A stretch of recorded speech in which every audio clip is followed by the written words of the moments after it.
Hello guys, good morning. Meron tayong error ng ating washer. So ito yung aming tooth knower na washer. So sandali lang to guys, tatanggalin yung block. So hindi mo ito mabubuksan yung pinto, ano. So napaka simpleng problema lang yan. So paano mo siya i-unlock? So ito lang yan guys. So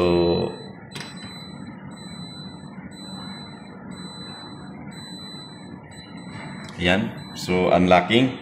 So press natin yung P2. Ayan. P2.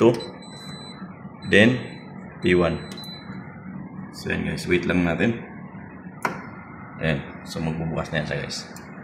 So pag ganyan, ano, ready na siya. Ayan, bukas na siya. So ito yung mga issue na